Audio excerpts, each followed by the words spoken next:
What's up, gamers? Welcome back to another video. In today's video, we're going to be talking about how to clutch in Rainbow Six Siege.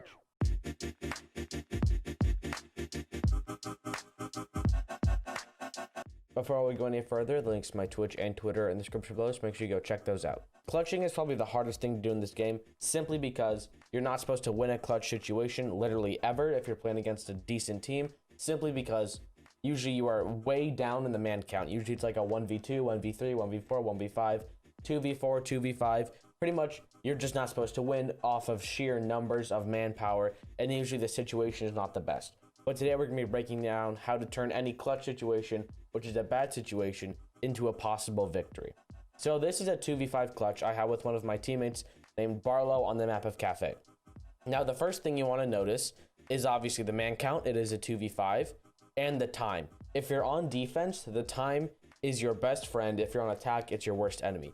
If you have 45 seconds left and you're attacking a 2v5, you don't have time to drone, find out where everybody is, set up a pinch, something like that, move around, maybe open a wall, something like that. You just got to go and just play for the frags. If you're on defense, you have more time to sit back and just wait for them to push you.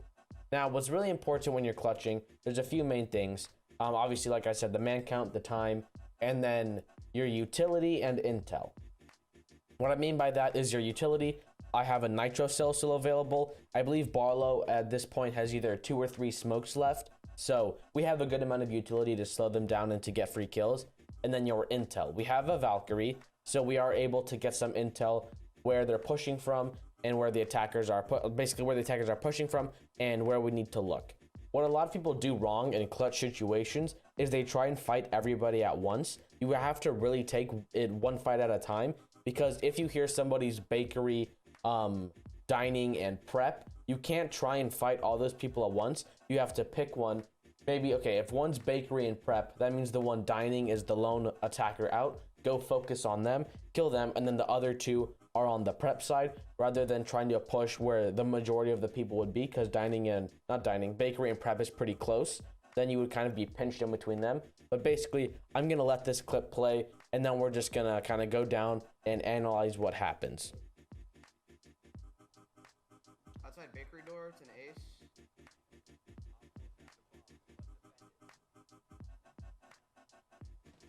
That's Ayana dead. Ace outside the door. And So you getting bakery? I'm running down brown stairs, Ash, in reception. You got your big wall open. Droning bakery. You know we have default. I traded. Dropping freeze. All right. 15 seconds. Insight. I'm bunker. One's planning on boxes right here. Habana's There's trash one cans. close left. They got stock him. Planning still here. I can't stop it. Fell off. He went to bakery. One bakery, one bunker.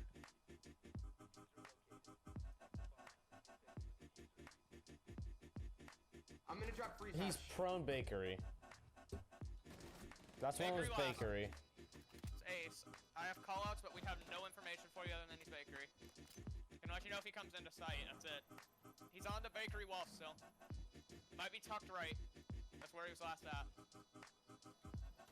Has a drone on you. Tucked to right, peeking. Nice shot! Let's go, Barlow! All right. So basically what happens, running it back, we are in a pretty good situation. Like I said, with the time and everything, with our Valcams, we're able to know one's pushing down brown stairs. So I'm in the area when she's pushing reception, which is right through this little window into into coat check where I'm sitting right now. We're in a really good position to be able to win this scenario, this one gunfight. Now, the first thing that happens, let's turn this down a little bit, is Barlow gets an opening kill onto the Iana. That's really big because now it's a 2v4. They only have 30 seconds left. I get a call that she's pushing down brown stairs into VIP. For some reason, I look away. I'm not sure why. She hops in. I'm able to trade. My gun skill right there was kind of bad, but we're able to trade. Now it's a 2v3, and we have there's less than 20 seconds left. This is really good because they just don't have time. They have 10 seconds left. We hear that they're in sight. We hear that they're going for a plant on the boxes, which is right next to this reinforced wall. For some reason, I go outside of coat check. I don't know what I was thinking here. It was a terrible play by me. Then I completely boof the nitro cell toss. But at this point, we know where 2 people are.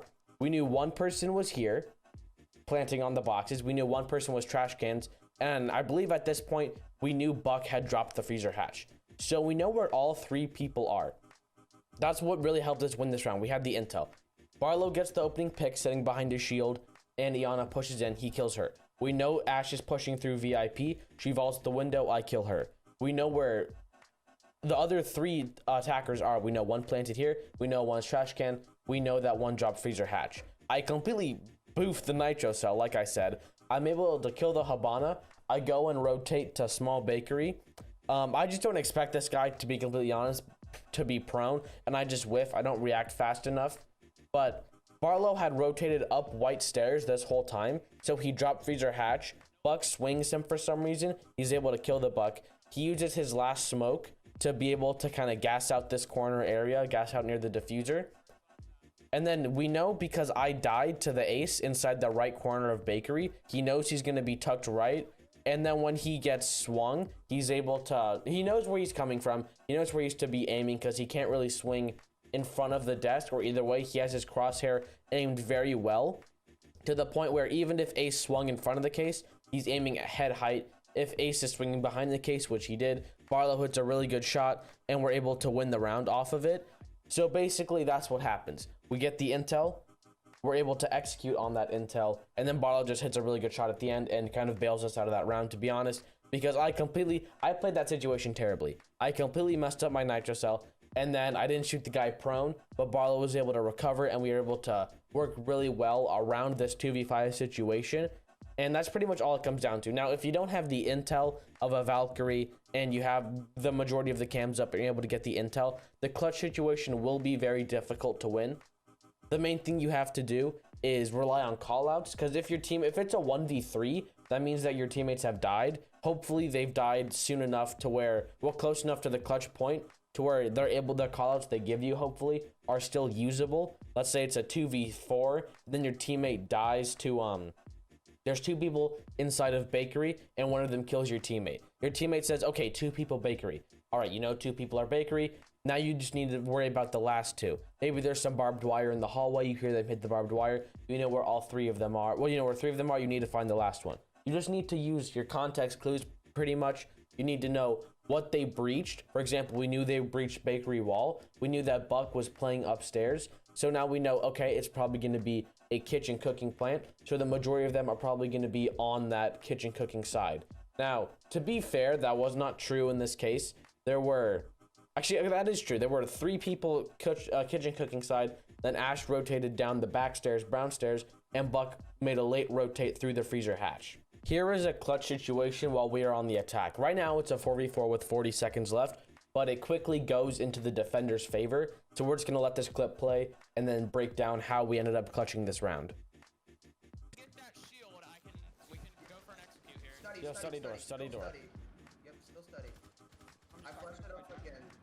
Okay, we have 30 Someone in seconds. deployable, and then there's someone in vault. Yeah, I'm droning vault. I'm droning vault.